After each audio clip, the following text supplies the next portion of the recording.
Hi all, வணக்கம். எல்லாரும் எப்படி இருக்கீங்க? இன்றைக்கி நம்ம கிச்சனில் ஒரு பொரியல் ரெசிபி தாங்க பார்க்க போகிறோம். பொரியல் ஒன்றையுமே நம்ம எப்பவும் செய்கிற மாதிரி செய்யாமல் கொஞ்சம் டிஃப்ரெண்ட்டாக செய்ய போகிறோம்.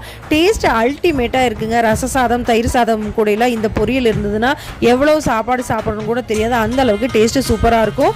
அதுவும் ரொம்ப ஹெல்த் பெனிஃபிட் உள்ள மருத்துவ குணம் வாய்ந்த ஒரு காயில் தான் இன்றைக்கி பொரியல் செய்ய போகிறோம். இன்றைக்கி கோவக்காய் பொரியல் தாங்க செய்ய போகிறோம். அதுவும் கொஞ்சம் டிஃப்ரெண்ட்டாக செய்ய போகிறோம். டேஸ்ட் அல்டிமேட்டாக இருக்கும்.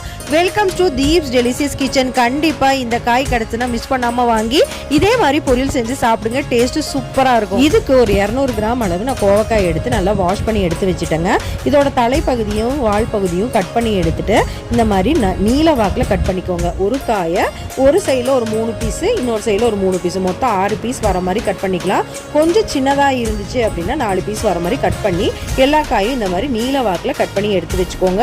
நீங்கள் சின்ன சின்ன பீசஸாக கட் பண்ணிங்கன்னா இந்த பொரியலுக்கு நல்லா இருக்காது. இந்த மாதிரி நீல வாக்கில் கட் பண்ணி வச்சுக்கோங்க. இப்போ ஒரு கடாயை அடுப்பில் வச்சு சூடானதுக்கப்புறம் 2 டீஸ்பூன் அளவு ஆயில் விட்டுக்கலாம். 1/2 டீஸ்பூன் அளவு கடுகு, 1/2 டீஸ்பூன் அளவு சீரகம், 2 வரமிளகாவை இந்த மாதிரி கிள்ளி சேர்த்திக்கோங்க. 2 கொத்து கருவேப்பிலையும் நம்ம கிள்ளி சேர்த்திக்கலாம். இதை சேர்த்திட்டு நல்லா பொரிஞ்சதுக்கப்புறம் நம்ம கட் பண்ணி எடுத்து வச்சிருக்கிற கோவக்காய் துண்டுகளை இந்த மாதிரி சேர்த்திக்கோங்க.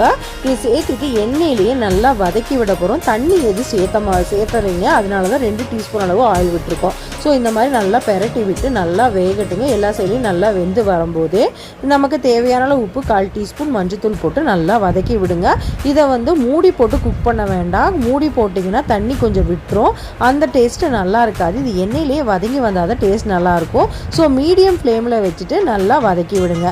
இதுக்கு 1 கப் அளவு நான் பச்சை நிலக்கடலை எடுத்திருக்கேன். இதை மிக்சி ஜாரில் போட்டு ஒன்றும் பாதியமாக அரைச்சி எடுக்க போகிறேங்க. ரொம்ப பொடியாக அரைச்சிடாதீங்க, ஒன்றும் பாதியாக அரைச்சாதான் டேஸ்ட் நல்லாயிருக்கும். இந்த மாதிரி நம்ம குறவரப்பாக அரைச்சி எடுத்து வச்சுட்டோம். இது இருக்கட்டும். எண்ணெயிலேயே நம்ம 5 to 6 நிமிஷம் இந்த மாதிரி கிளறி விட்டுட்டு நம்ம வதக்கிட்டே இருந்தால் தான் கீழே அடி பிடிக்காமல் நமக்கு நல்லா வதங்கி வருங்க. இப்போ கொஞ்சம் உப்பு பத்தலை, அதனால நான் சேர்த்திக்கிறேன். இந்த சமயத்தில் உங்களுக்கு உப்பு தேவைப்பட்டாலும் சேர்த்திட்டு நல்லா பெரட்டி விடுங்க. இது நல்லா எண்ணெயில் மட்டும் வதங்குறதுனால ஸ்லோ ஃப்ளேமில் வச்சு வதக்குங்க.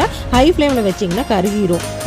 இப்போது நல்லா வதங்கி வந்துருச்சு. நம்ம காயை நல்லா சுருண்டு வந்துருச்சுங்க. இந்த சமயத்தில் நம்ம அரைச்சி எடுத்து வச்சிருக்கிற நிலக்கடலை பொடியும் சேர்த்திட்டு நம்ம அடுப்பை ஸ்லோ ஃப்ளேமில் வச்சுட்டு 2 to 3 நிமிஷம் நல்லா வதக்கி விடணுங்க. இது காயும் நம்ம பச்சை நிலக்கடலையும் நல்லா வறுத்து வந்தால் தான் டேஸ்ட்டு சூப்பராக இருக்கும். நீங்கள் ஹை ஃப்ளேமில் வச்சுட்டிங்கன்னா கருகிரும். அதனால ஸ்லோ ஃப்ளேமில் வச்சுட்டு நல்லா வதக்கி விடுங்க. இப்போ 2 to 3 நிமிஷம் ஆயிடுச்சு.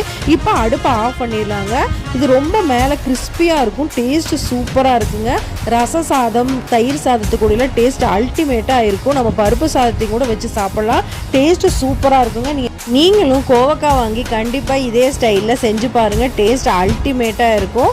செஞ்சு பார்த்துட்டு பிடிச்சிருந்தா லைக் பண்ணுங்கள், ஷேர் பண்ணுங்கள், சப்ஸ்கிரைப் பண்ணுங்கள். தேங்க்ஸ் ஃபார் வாட்சிங்.